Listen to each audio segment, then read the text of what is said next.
what do you recall about the first time you saw Ben Yurosek on film, and how is it that what you saw then kind of translated to practice field so far? You saw Ben make plays on the perimeter. You saw Ben make plays downfield. You know, what I've seen of him now, I've seen those things. I see him get another guy that didn't go through spring practice. They got here in May, but he didn't go through spring practice. So he's a little bit behind, but he's very intelligent. He's done a great job of continuing to get in the playbook, and we're asking him to do things that maybe he didn't do at Stanford. I've seen him accept that challenge. He's not worried about getting uncomfortable.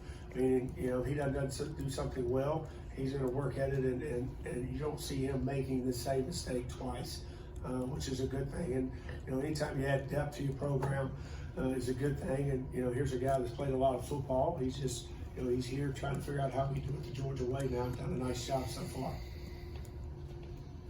Mike, what have been your impressions to this point of this running back group? What seems to have to you about it? Well, we have more depth than we had last year at this time. We were dealing with a couple of injuries in camp. We've got more depth at that position, which allows, you know, one, we're not wearing down our guys. We're able to space out the reps, which you got to always be careful of. But you see a group of guys that pay attention to Coach Crawford. They don't mind being coached hard, and they're picking it up day by day. But you see guys that do a good job in the run game, but have traits in the passing game, which what you look for in a running back. So all those guys have done a nice job and continue to work, and pleased with that group. Yeah, with Dylan Bell and him, you know, not having to move around to help you guys out at running back as much this year, how have you seen him grow this offseason as he's been able to focus more on playing wide receiver? Yeah, it really you don't really get into your personnel and moving guys around until really you're through camp mode.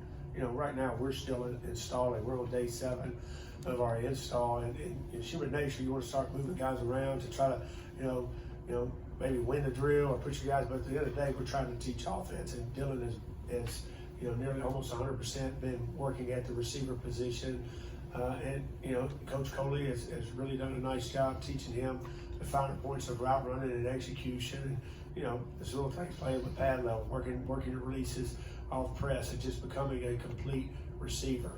Dylan did a great job for us last year making contested catches, which is awesome, but we're now working on trying to create more space and how to create more space, because a lot of times he is our X receiver, and he's in the boundary. You're in the boundary in this league, you're not going to get any off coverage. You're going to get press, and how do you handle press? How do I beat press? Really working on the finer points of winning one-on-one battles.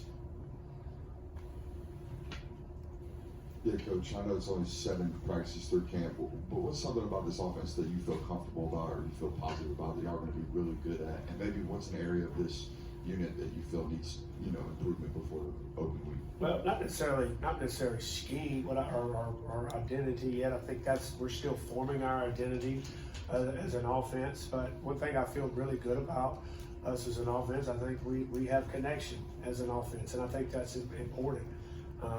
We've been connected when practices, our drills have gone good or they've gone bad.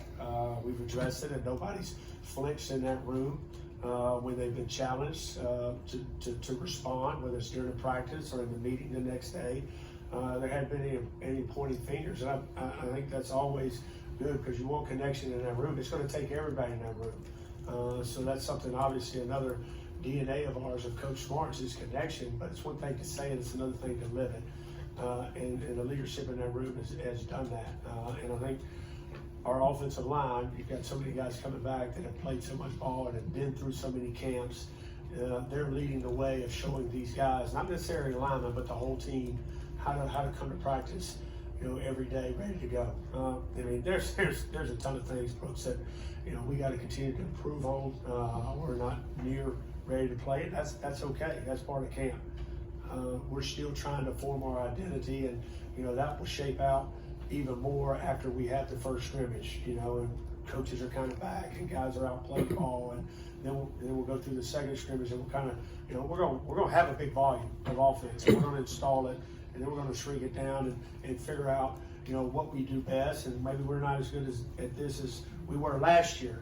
You know, so not mean we take it out, we're going to put it to the side, continue to work on that, but we're still trying to figure that out as an offense, what we do really well and what we got to work on. You know, right now, in my mind and those players' minds, we got a lot to work on every day. There's nothing we do well. Got time for one more question? To go back to Carson, you mentioned there's some things he can improve on. Going back to like even in the last season in the spring, what are some things that maybe you identified that he can get better at, and how did you work on them? But I mean, one, he does a great job of processing, getting the ball out quickly. And I don't remember what his completion percentage was. It was extremely high last year.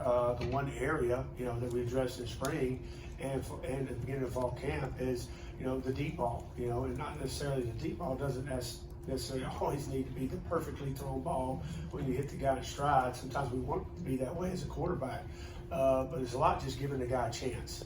You know, not throwing the ball so far we don't have a chance, or throwing it out of bounds. Give the guy a chance to make a play, and he's done a better job of that. And you know, every time we complete a deep ball, it's, you know, he's looking at me or looking at Coach Gummy, because he knows that's what he's focused on, giving those guys a chance. And then sometimes when you struggle hitting something or doing something as a quarterback, you start to aim and you're thinking about it too much. Take your drop, read your progression, throw the ball, and play football, and not get in your head of, oh, I can't hit it, I'm trying to aim it or throw the perfect ball.